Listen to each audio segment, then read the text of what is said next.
From Studio 8A, coverage you can count on in high definition. This is KOMU 8 News Today. Thousands in Dallas's Dealey Plaza, the site of the Kennedy assassination 50 years ago today, will mark the solemn ceremony with remarks by the mayor, the tolling of church bells, and the reading of the president's speeches by an historian. The focus today will not be on the death, but on the president's life and legacy, including his words, like those delivered the morning of the 22nd. 2 years ago, I said that, introduced myself in Paris by saying that I was the man who had accompanied Mrs. Kennedy to Paris. I'm getting somewhat that same sensation as I travel around Texas. After the shooting, Jackie Kennedy's beautiful pink outfit was splattered with blood. When asked if she wanted to change, she refused, saying, quote, "I want them to have to see what they have done."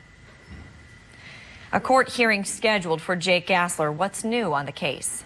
A community gets together to help those in need over the taste of chili, plus Missouri to compete for the production of a Boeing aircraft, what that means for the state's economy. Good morning. It's Friday, November 22nd, 2013. It feels good to say it's Friday. It always feels nice. I'm Emily Spain. I'm Megan Murphy. I'm Eric Aldrich, and yeah, it is nice that it's Friday. Maybe not so nice that it's so cold out there this morning. But hey, it's November. Yeah, it's what we should expect. Very typical weather, really, for this time of the year. We still have a little bit of light drizzle. That could maybe slow some folks down, and there could be a few slick spots on some of the roadways this morning with temperatures in the lower 30s. Haven't really received any reports of significant or even some insignificant issues, but certainly may want to allow for an extra 5 minutes to get from point A to point B here this morning. Obviously, just take it a little bit slower. Otherwise, we might see a few peaks of the sun this morning, but that's very short-lived. Clouds will continue to roll right back on in. We'll be at 34 at the lunch hour and a high at 37 this afternoon. Meanwhile, the sunny weather returns for the weekend. It'll be dry but much colder. We'll talk more about that in just a little bit. Ladies, back to you.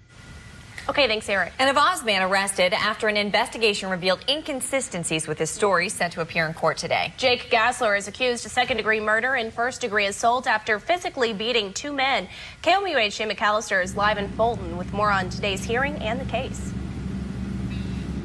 Good morning, Megan and Emily. I'm live at the Callaway County Circuit Courthouse, where in just a few short hours, Jake Gassler is going to appear for his trial. Gassler is accused of second-degree murder and first-degree assault. Here's a quick look back on the case. In August of this year, Gassler made a 911 call reporting he discovered 30-year-old Zachary O'Connor and 57-year-old Michael O'Connor lying on the ground outside of their home covered in blood. An investigation revealed inconsistencies in Gassler's story, and the sheriffs arrested him that same day. Gassler later admitted to repeatedly punching Zachary after he pulled Gassler's shirt during an altercation. Zachary O'Connor was pronounced dead at the scene. Gassler also admitted to repeatedly punching Michael O'Connor, who left the scene in critical condition but did survive. Again, the trial will begin at 9 a.m. today behind me at the Callaway County Circuit Courthouse. Reporting live in Fulton, Shane McAllister, KOMU 8 News. A long battle over teaching evolution in Texas boiled over a late-night meeting. The Board of Education extended preliminary approval of new science books for use in classrooms across the state, but held up one biology text because of alleged factual errors. As it neared midnight, some of the state education board members singled out a textbook by Pearson Education, one of America's largest publishers. Many of the concerns pertain to the theory of evolution. The board agreed to find three outside experts to further scrutinize the book. If the issues can be resolved, it will win approval. But if not, it will be returned to the board for consideration at its January meeting.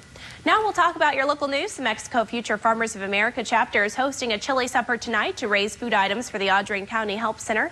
The chili supper meal costs $5 or 5 canned food items. The meal will include soup, cornbread, crackers, and homemade desserts. Mid-Missouri traditional dancers will sponsor an English country dance tonight. The band 32 Bartenders will provide the live music. No prior dance experience is required to attend tonight's event. That starts at 7:30 at the Ballroom Academy of Columbia. Beginners are encouraged to come to an introductory lesson at 7.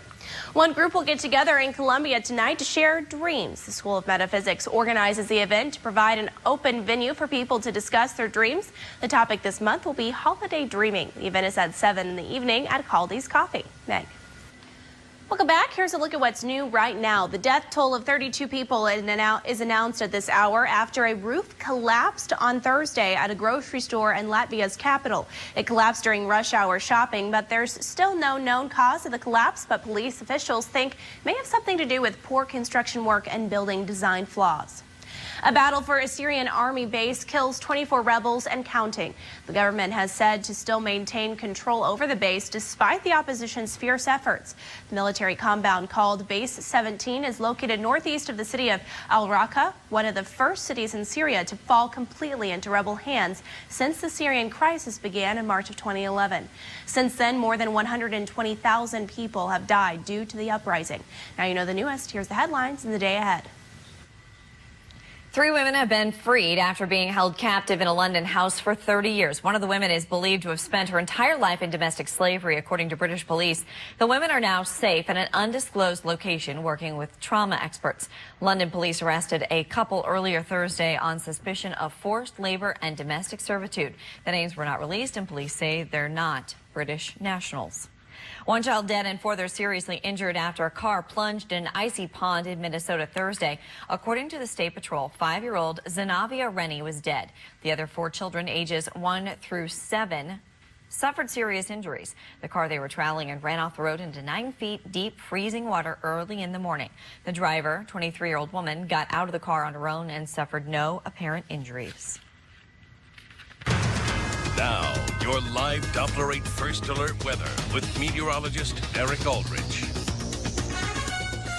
6:10 is your time here this morning, and it's going to be a little breezy, but at least a lot of that significant precip has come to an end, and we're going to continue to watch for a little bit of extra cloudiness to move on in late morning, early afternoon, and overall, it should be a fairly dry, fairly quiet weekend, although much colder. We still have a few very light sprinkles out around parts of the area this morning, and most of us are going to be right around 30, 31, 32 degrees, so there will be a few very slick spots, a few very isolated slick spots on the roads. Most are going to be okay, but you might want to just take it a little extra slow out there this morning, allow an extra 5 or 10 minutes to get from point A to point B.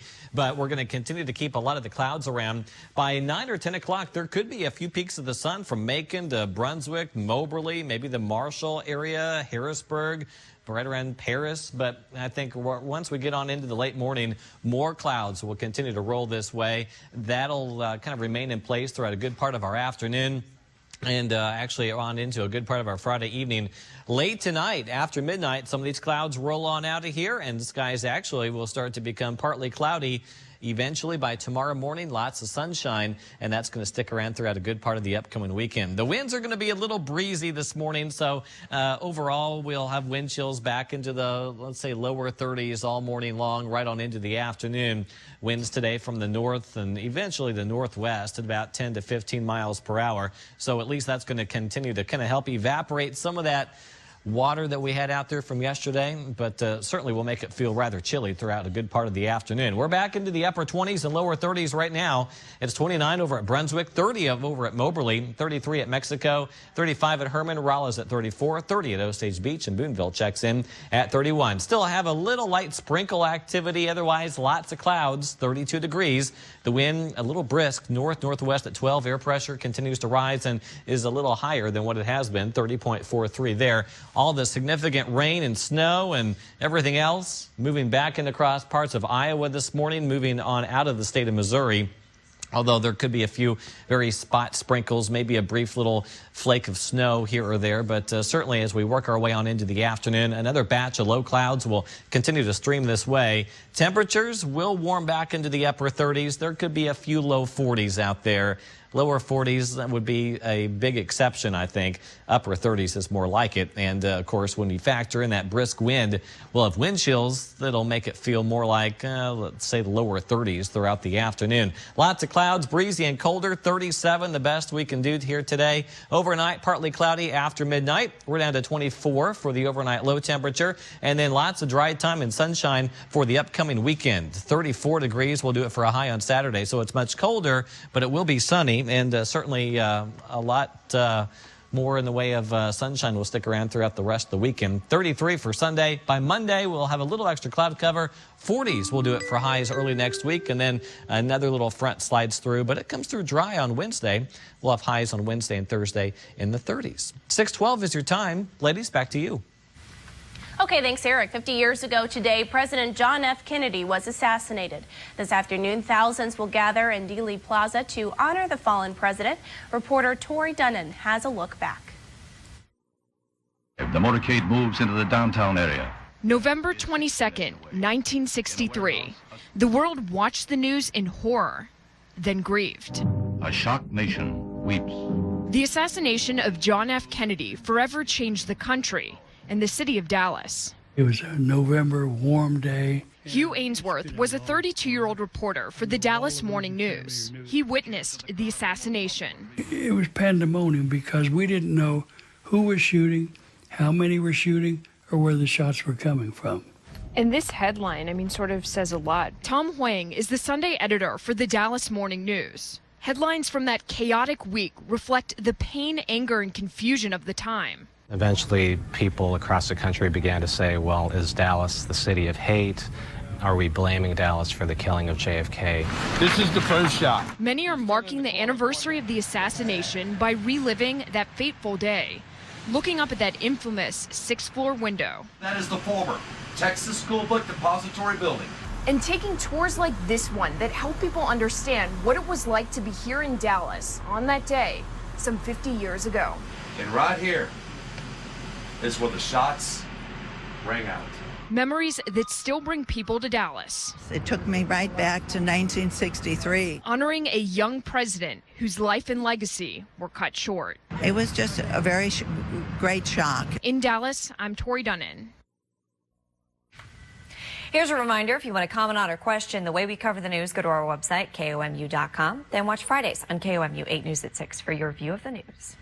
6:16 is your time here on a Friday morning. We picked up another 1/4 inch of rainfall yesterday. You add that to about the 1/4 inch that we had on Wednesday, and we picked up about a 1/2 inch of rain here for a good part of the Monday through Friday time frame. 51 was the high yesterday, 42 the low. Pretty typical temperatures, really. But take a look at all the purple air across parts of the upper Midwest from North and South Dakota through Nebraska. It's 8 in North Platte, Nebraska right now. There's a secondary cold front up there. That's going to slide through here late tonight and early tomorrow. Now, it moves through dry, but it will drop temperatures over the weekend. So even though a lot of us are going to jump back into the upper 30s here, I think, for highs on a Friday afternoon, by tomorrow and certainly on Sunday, temperatures will continue to drop off back into the lower 30s for highs. Today, maybe a few peaks of early morning sun.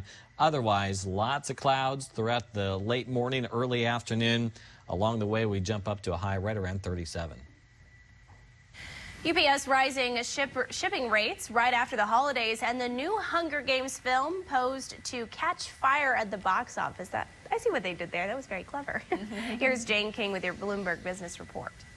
Good morning. Forget about ever getting any sleep during the holiday shopping period. Amazon gearing up to unveil deals every 10 minutes during Black Friday week, and it's starting a day earlier than last year. The online bargains will begin Sunday, November 24th, as the competition among retailers Thanksgiving weekend intensifies.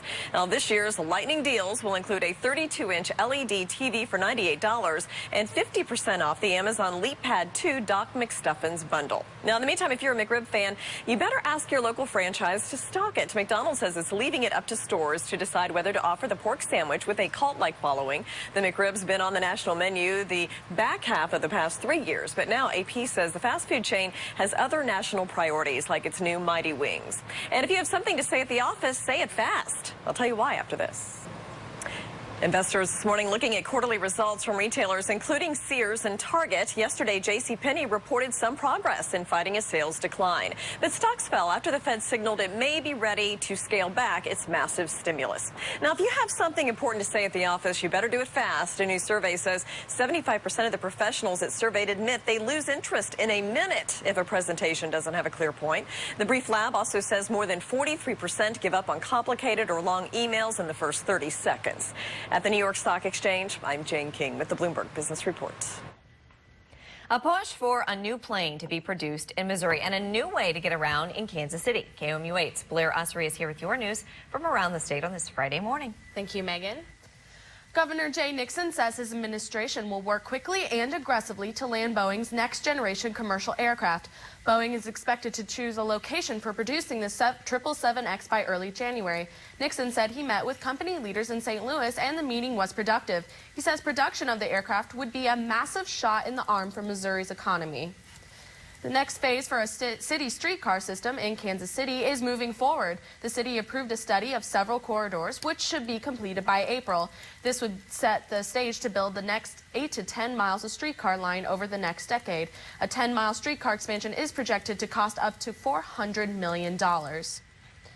A trooper from the Missouri State Highway Patrol arrested a 64-year-old man in Cooper County when the trooper found 102 pounds of marijuana in the back seat and trunk of the man's car. Gary Pinson from Rock Hill, South Carolina, faces a first-degree drug trafficking charge. He was taken to the Cooper County Jail. Today marks the 50th anniversary of the assassination of John F. Kennedy. After the break, we'll hear from a local woman as her old memory unfolds. Welcome back. Today marks the 50th anniversary of the assassination of John F. Kennedy, one of the history's most notable figures. KOMU 8's Maddie Heidenreich talked to a local woman who says she'll always have good and bad memories of November 22nd, 1963.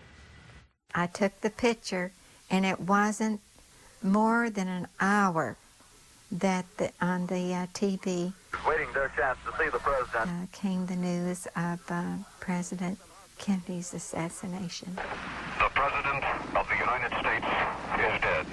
79-year-old Charlene Britton has two sons, Clayton and Randy. Clayton was celebrating his 4th birthday the day Kennedy was shot. Every year that we have Clayton's birthday, there's just something about it. We always remember that year. Britton voted for him and says she thought he would make a marvelous president. She says his charisma set him apart.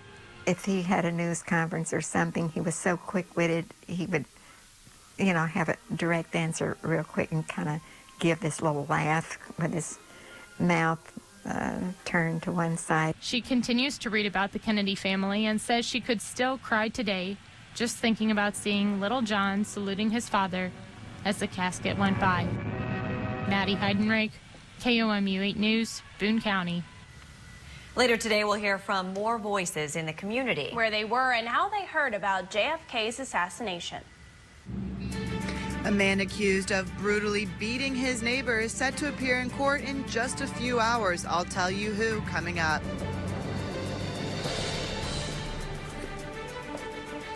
Live look over Highway 63 at 6:26. We'll be right back.